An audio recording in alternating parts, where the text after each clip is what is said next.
के लिए सिंपल आपने गूगल क्रोम पर जाना है और यहाँ आप सर्च बार पे लिखेंगे ऑनलाइन mrp.dgip.gov.pk एंटर कर देंगे। अच्छा, ये जो मैं आपको तरीका बता रहा हूँ, इस तरीके को आपने अगर आप चाहे तो मोबाइल पे भी इस्तेमाल कर सकते हैं, और अगर आप कंप्यूटर या फिर लैपटॉप पे अप्लाई करना चाहते हैं तो आपने फिर इसी मेथड के मुताबिक अपना पासपोर्ट अप्लाई कर लेना है। तो जैसे ही आप एंटर करेंगे तो कुछ वेरिफिकेशन के बाद आपको इस तरह से इंटरफेस देगा। तो यहाँ पर आपने वेरीफाई यू आर ह्यूमन पे क्लिक करना है। कुछ वो वेरिफिकेशन करेगा और आपको वेबसाइट की तरफ ले जाएगा। तो यहाँ पर आपने कंटिन्यू पे क्लिक कर देना है। उसके बाद आप थोड़ा सा नीचे आएंगे, यहाँ पर आपने फिर गेट स्टार्टेड पे क्लिक कर देना है। गेट स्टार्टेड पे क्लिक करते ही आप नेक्स्ट स्टेप पे आ जाएंगे। यहाँ पर आपको वो दो ऑप्शन दे रहा है, रजिस्टर और लॉगिन की। अगर तो आपने अपना अकाउंट रजिस्टर नहीं किया हुआ तो आप यहाँ पर रजिस्टर पे क्लिक करके अपने अकाउंट को रजिस्टर कर सकते हैं। अगर आपका अकाउंट नहीं है तो आप कोशिश करें अकाउंट रजिस्टर करने की। आप जब रजिस्टर के स्टेप पे क्लिक करेंगे तो आपसे ये सारी इन्फॉर्मेशन रिक्वायर करेगा। जैसे ही आपका अकाउंट रजिस्टर हो जाए तो फिर उसको लॉगिन करने के लिए आपने यहाँ पर लॉगिन पे क्लिक करना है। लॉगिन पे क्लिक करते ही आप नेक्स्ट स्टेप पे आ जाएंगे। यहाँ पर आपसे वो ईमेल रिक्वायर कर रहा है और यहाँ पर आप वही ईमेल लिखेंगे जो आपने अकाउंट रजिस्टर करते वक्त अपना ईमेल लिखा था। पासवर्ड पे फिर आपने पासवर्ड लिख देना है और यहाँ पर आपने कोड पे ये जो आपको कैप्चा कोड नज़र आ रहा है वो आपने यहाँ पर लिख देना है। ये सब लिखने के बाद आपने फिर लॉगिन पे क्लिक कर देना है। जैसे ही आप लॉगिन पे क्लिक करेंगे आप नेक्स्ट स्टेप पे आ जाएंगे और यहाँ पर आप देख सकते हैं कि आपको वो अब इनेबल टू फैक्टर ऑथेंटिकेशन का कह रहा है, यानी कि वो कह रहा है कि आप टू फैक्टर ऑथेंटिकेशन जो है उसको इनेबल करें। तो आप ये नीचे देख सकते हैं कि आपको नीचे एक बार कोड भी नज़र आ रहा है। तो इसको आपने स्कैन करने के लिए क्या करना है कि आप अपने मोबाइल पे गूगल ऑथेंटिकेटर की ऐप को डाउनलोड करेंगे। तो आपने सिंपल प्ले स्टोर या फिर ऐप स्टोर पर जाना है और आप लिखेंगे गूगल ऑथेंटिकेटर, तो आपको कुछ इस तरह से आइकॉन शो होगा। तो आपने इसको डाउनलोड कर लेना है। डाउनलोड करने के बाद आपने इसको फिर ओपन करना है। ओपन करते ही आप देखेंगे नीचे राइट साइड पे आपको ये प्लस का निशान नजर आ रहा है। आपने इस प्लस के निशान पे क्लिक करना है और उसके बाद आपसे वो कह रहा है कि स्कैन ए क्यूआर कोड। तो आपने स्कैन ए क्यूआर कोड पे क्लिक करना है और ये जो आपको ऊपर कोड नजर आ रहा है आपने इसको स्कैन कर लेना है। जैसे ही आप स्कैन करेंगे आप देख सकते हैं कि नीचे आपको कोड शो हो रहा है। तो ये वाला कोड जो है आपने थोड़ा सा नीचे आना है और यहां पर आप इस कोड को पुट कर देंगे। कोड पुट करने के बाद आपने फिर वेरीफाई पिन पे क्लिक करना है। क्लिक करेंगे आप नेक्स्ट स्टेप पे आ जाएंगे। नेक्स्ट स्टेप पे आपको ये टर्म्स एंड कंडीशंस बता रहा है, तो आपने ये सारी टर्म्स एंड कंडीशंस को रीड कर लेना है और उसके बाद आपने फिर एक्सेप्ट एंड कंटिन्यू पे क्लिक कर देना है। क्लिक करते ही आप नेक्स्ट स्टेप पे आ जाएंगे। यहाँ पर आपको वो कुछ ऑप्शन दे रहा है, तो यहाँ आपने गुमशुदा पासपोर्ट अप्लाई करने के लिए न्यू एप्लीकेशन पे क्लिक करना है। जैसे ही आप क्लिक करेंगे आपको यहाँ पर वो पूछ रहा है are you applying from Pakistan, तो यहाँ पर आप नो की ऑप्शन पे क्लिक करेंगे। फिर थोड़ा सा नीचे आएंगे, यहाँ पर आपने गुमशुदा पासपोर्ट अप्लाई करने के लिए reprint of passport lost exhausted damage, इस ऑप्शन पे आपने क्लिक करना है। फिर आप थोड़ा सा नीचे आएंगे, यहाँ पर आपको वो कुछ ऑप्शन दे रहा है विच रिप्रिंट टाइप, तो यहाँ पर आपका पासपोर्ट चूंकि गुम हो चुका है तो आपने यहाँ पर रिप्रिंट लॉस्ट पे क्लिक करना है। फिर उसके बाद थोड़ा सा नीचे आएंगे, फिर यहाँ पर नीचे आपने कुछ क्वेश्चंस के आंसर देने हैं। सबसे पहले वो आपसे पूछ रहे हैं have you lost your Pakistani passport, तो यहाँ पर आपने येस पे क्लिक करना है। फिर नीचे आएंगे, फिर आपसे वो पूछ रहा है कि क्या आप बच्चे का नया पासपोर्ट अप्लाई कर रहे हैं, तो आपने यहाँ पर नो पे क्लिक करना है। फिर वो पूछ रहा है कि जी have you applied for asylum abroad, यहाँ पर आपने नो पे क्लिक करना है। उसके बाद वो आपसे पूछ रहे हैं कि have you been issued resident card with asylum status, तो यहाँ पर भी आपने नो पे क्लिक करना है। उसके बाद नीचे आएंगे, फिर यहाँ पर आपने अपना शनाख्ती कार्ड नंबर लिखना है। शनाख्ती कार्ड नंबर लिखने के बाद आपको ये दो एरो जो नज़र आ रहे हैं इस पर आप क्लिक करेंगे। वो आपका आईडी कार्ड वेरीफाई करेगा। उसने यहाँ पर देख लें आपका आईडी कार्ड वेरीफाई किया, उसके बाद वो आपसे नीचे आपके पासपोर्ट की एक्सपायरी डेट पूछ रहा है। तो आपने यहाँ पर जो आपका पासपोर्ट गुम हो चुका है उसकी आप यहाँ पर एक्सपायरी डेट लिखेंगे। एक्सपायरी डेट लिखने के बाद आपने फिर स्टार्ट रिप्रिंट लॉस्ट एप्लीकेशन पे क्लिक कर देना है। जैसे ही आप एप्लीकेशन को स्टार्ट करने के लिए क्लिक करेंगे तो आप नेक्स्ट स्टेप पे आ जाएंगे। यहाँ पर जो है फिर आपको वो एप्लीकेशन डिटेल बता रहा है और नीचे आपको वो एप्लीकेशन प्रोसेसिंग प्रायोरिटी पूछ रहा है। तो आपने यहाँ पर जिस प्रायोरिटी में भी अप्लाई करना है, नॉर्मल पे क्लिक कर दें, अर्जेंट करना है तो अर्जेंट पे क्लिक कर दें। फिर उसके बाद वो आपसे नंबर ऑफ पेजेस रिक्वायर्ड कर रहा है, तो यहाँ पर आपने जितने पेजेस का भी पासपोर्ट बनाना है वो आप सिलेक्ट कर लेंगे। पासपोर्ट वैलिडिटी पूछ रहा है कि जी आपने कितने साल का पासपोर्ट बनाना है, तो वो आपने यहाँ पर सिलेक्ट कर लेना है।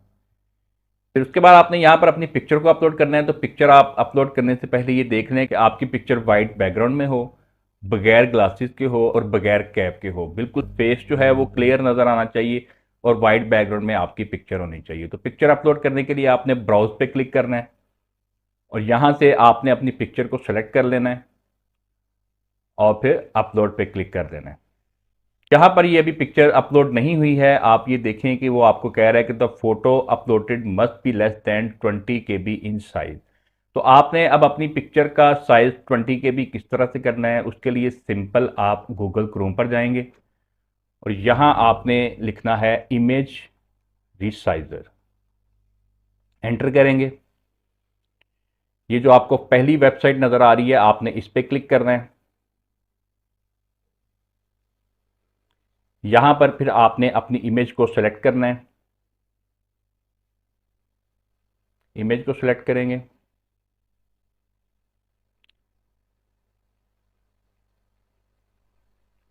तो आप देख सकते हैं कि आपकी इमेज सेलेक्ट हो गई है। इसके बाद आपने फिर यहाँ पर एज परसेंटेज पे क्लिक करना है। आपने यहाँ पर अपनी पिक्चर की विड्थ जो है वो 357 से अबव रखनी है और इसकी हाइट जो है वो 467 से अबव रखनी है। तो ये आप देख सकते हैं कि जैसे जैसे मैं इसको रिड्यूस कर रहा हूँ वो इसका साइज़ भी जो है वो कम कर रहा है। तो यहाँ पर मैंने इसको सेट कर दिया। आप देखें कि इसकी जो विड्थ है वो 439 है और हाइट 627 है। फिर उसके बाद आप थोड़ा सा नीचे आएंगे, यहाँ पर आपने साइज़ जो है वो 17 KB लिख देना है। फिर उसके बाद नीचे आएंगे, सेव इमेज एज को आपने ओरिजिनल ही रखना है और आप यहाँ पर फिर रीसाइज इमेज पे क्लिक कर देंगे। क्लिक करेंगे, प्रोसेसिंग के बाद आपकी पिक्चर को वो कन्वर्ट कर देगा और आप देख सकते हैं कि यहाँ पर पिक्चर 16 KB की हो गई है। विथ इसकी 439 है और हाइट 627 है। फिर आपने इस इमेज को डाउनलोड कर लेना है। अब पिक्चर अपलोड करने के लिए आप बैक आ जाएंगे और यहाँ पर आपने दोबारा फिर ब्राउज पे क्लिक करना है और फिर जो पिक्चर आपने 20 KB में बनाई है उसको आपने सेलेक्ट कर लेना है और उसके बाद और अपलोड करने के लिए आप फिर अपलोड पे क्लिक कर देंगे। तो अभी आप ये देख सकते हैं कि वो कह रहा है कि your photo meets the specification. तो इस तरह से आपने अपनी पिक्चर का साइज चेंज करके इसको अपलोड कर देना है। तो पिक्चर अपलोड करने के बाद आपने फिर थोड़ा सा नीचे आना है। यहाँ पर वो नियरेस्ट पासपोर्ट ऑफिस में कंट्री ऑफ रेजिडेंस आपसे पूछ रहा है। जिस कंट्री में आप रह रहे हैं आपने उस कंट्री को सिलेक्ट करना है।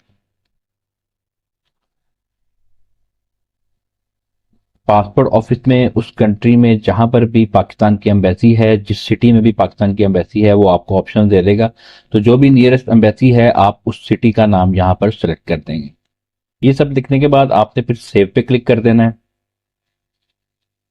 जैसे ही आप सेव पे क्लिक करेंगे आप नेक्स्ट स्टेप पे आ जाएंगे। यहाँ पर जो है उसने गिवन नेम और सर नेम आपको ऑलरेडी सारा कुछ लिखा हुआ है। क्वालिफिकेशन में आपने क्वालिफिकेशन लिख देनी है।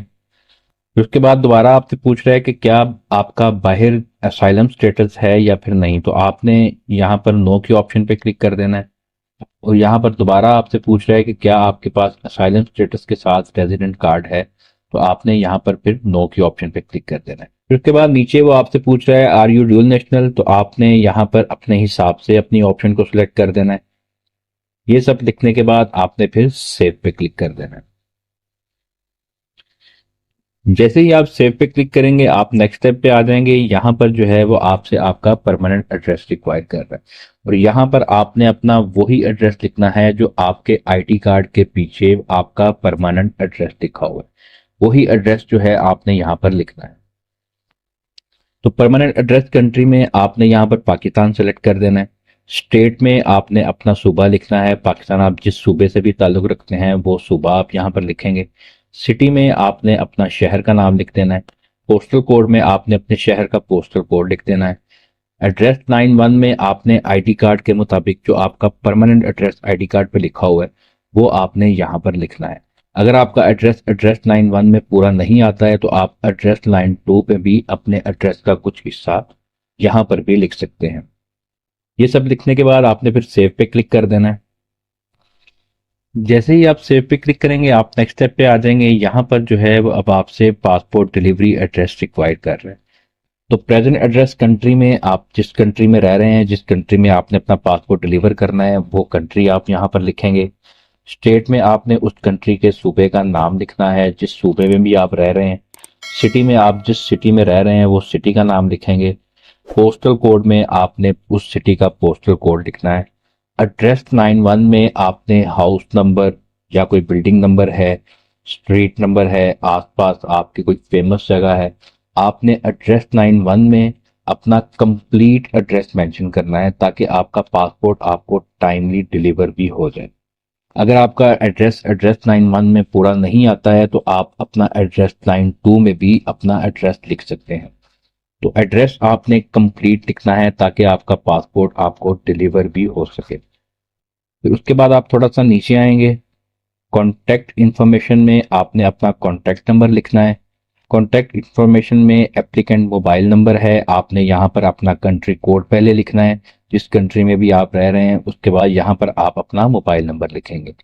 एप्लीकेंट ईमेल एड्रेस में आपने अपना ईमेल लिखना है। ये सब लिखने के बाद आप फिर सेव पे क्लिक कर देंगे। तो जी दोस्तों, जैसे ही आप सेव पे क्लिक करेंगे आप नेक्स्ट स्टेप पे आ जाएंगे। तो यहाँ पर अब आप देख सकते हैं कि आपसे वो सपोर्टिंग डॉक्यूमेंट रिक्वायर्ड कर रहा है। तो आपने ये जो आपको डॉक्यूमेंट शो हो रहे हैं, आपने ये तमाम तरह डॉक्यूमेंट्स जो हैं वो अपलोड करने हैं। सबसे पहले वो आपसे रिक्वायर कर रहा है कि please verify your fingerprint via पाक आइडेंटिटी ऐप। तो आपने पाक आइडेंटिटी ऐप के ज़रिए अपने फिंगर्स को कैसे वेरीफाई करना है, इस पे मैंने एक तफसील के साथ वीडियो बनाई हुई है। आप लिंक पे क्लिक करके फिंगर्स किस तरह से वेरीफाई किए जाते हैं आप मुकम्मल तरीका वहाँ से सीख सकते हैं। फिर उसके बाद वो आपसे रिक्वायर कर रहा है कि जी प्लीज़ प्रोवाइड CNIC। तो आपने यहाँ पर अपना CNIC front back picture upload करनी है। किस तरह से करनी है, सबसे पहले आप ऊपर देख रहे हैं कि ऊपर आपको सपोर्टिंग डॉक्यूमेंट टाइप जो है वो नज़र आ रहा है, नीचे सेलेक्ट नज़र आ रहा है। यहाँ पर आप सेलेक्ट पे क्लिक करेंगे तो आपको कुछ ऑप्शन नज़र आएंगी। तो आपने उन ऑप्शन में से कॉपी ऑफ CNIC नाइकोप की ऑप्शन को सिलेक्ट कर लेना है। जैसे ही आप सिलेक्ट करेंगे तो आपने फिर अपने डॉक्यूमेंट को अपलोड करने के लिए ब्राउज पे क्लिक करना है। जैसे ही आपकी फाइल अटैच हो जाएगी तो अटैच करने के बाद आपको ये ब्राउज के साथ जो अपलोड का ऑप्शन नज़र आ रहा है आपने अपलोड पे क्लिक कर देना है। अपलोड पे क्लिक करेंगे आपका ID कार्ड अपलोड हो जाएगा। इसी तरह से फिर वो तीसरे नंबर पे आपसे रिक्वायर कर रहा है please provide last passport lost report. ये आपने कहाँ से लॉस्ट रिपोर्ट हासिल करनी है? इसको हासिल करने के लिए आपने यहाँ पर आपको राइट साइड पे ये नज़र आ रहा होगा download passport lost report pro forma. इस पे आप क्लिक करेंगे तो आपका जो लॉस्ट रिपोर्ट परफॉर्मा है वो डाउनलोड हो जाएगा। इस लॉस्ट रिपोर्ट परफॉर्मा को आपने डाउनलोड कर लेना है। उसके बाद आपने इसका प्रिंट आउट निकाल लेना है और प्रिंट आउट निकालने के बाद उसकी जो रिक्वायर्ड डिटेल्स हैं उसको आपने फिल कर देना है। फिल करके आपने जब उसको अपलोड करना है तो यहाँ पर आप आ जाएंगे और यहाँ आप लिखेंगे लास्ट पासपोर्ट लॉस्ट रिपोर्ट। ये ऑप्शन आ गई, यहाँ आप इसको क्लिक कर लेंगे और फिर उसके बाद अपलोड करने के लिए आपने ब्राउज पे जाना है। अपनी फाइल को सिलेक्ट करके यहाँ आपने अपलोड पे क्लिक करके पासपोर्ट की लॉस्ट रिपोर्ट जो है उसको अपलोड कर देना है। फिर उसके बाद जनाब वो आपसे कह रहा है कि जी please provide original scan of visa. तो लॉस्ट पासपोर्ट को अप्लाई करने के लिए आपके पास ओरिजिनल और वैलिड वीज़ा भी होना चाहिए। तो ओरिजिनल वीज़ा आपने अपलोड करने के लिए यहाँ पर ओरिजिनल स्कैन ऑफ वीज़ा लिखना है। यहाँ आप ओरिजिनल स्कैन ऑफ वीज़ा लिखेंगे और उसके बाद आपने ब्राउज की ऑप्शन पे जाना है। ब्राउज पे क्लिक करके आपने अपने वीज़ा की फाइल को सिलेक्ट कर लेना और फिर अपलोड करने के लिए आपने यहाँ पर अपलोड पे क्लिक कर देना है। इस तरह से आपने अपने तमाम डॉक्यूमेंट जो हैं वो अपलोड कर देने हैं। अपलोड करने के बाद आपने फिर सेव पे क्लिक कर देना है। जैसे ही आप सेव पे क्लिक करेंगे तो वो आपको रिव्यू का कहेगा। तो आपने अपनी सारी एप्लीकेशन का रिव्यू कर लेना है। आप अपनी तमाम एप्लीकेशन जो भी आपने एड्रेस वगैरह नेम वगैरह हर चीज़ आपने चेक कर लेनी है। आपने अपनी एप्लीकेशन का रिव्यू कर लेना है। रिव्यू करने के बाद आपने फिर ये जो डेक्लेरेशंस आपको नज़र आ रहे हैं इन तमाम डेक्लेरेशंस पे आपने क्लिक कर देना है। डेकोरेशन पे क्लिक करने के बाद आप फिर सेव पे क्लिक कर देंगे। जैसे ही आप सेव पे क्लिक करेंगे तो यहाँ पर आपको वो प्रोसीड टू पेमेंट का कहेगा। तो आपने प्रोसीड टू पेमेंट पे क्लिक करना है। जैसे ही आप क्लिक करेंगे तो वो आपसे आपके कार्ड की डिटेल्स रिक्वायर्ड करेगा। तो आप अपने पासपोर्ट की पेमेंट मास्टर कार्ड से, क्रेडिट कार्ड से या फिर कोई भी आपके पास वीज़ा कार्ड है आप उससे अपने पासपोर्ट की पेमेंट कर सकते हैं। बहुत आसान तरीका है पेमेंट करने का। जैसे ही आप अपने पासपोर्ट की पेमेंट कंप्लीट कर देंगे तो वो आपको एप्लीकेशन सबमिट करने का कहेगा। तो आपने अपनी एप्लीकेशन जो है वो सबमिट कर दो।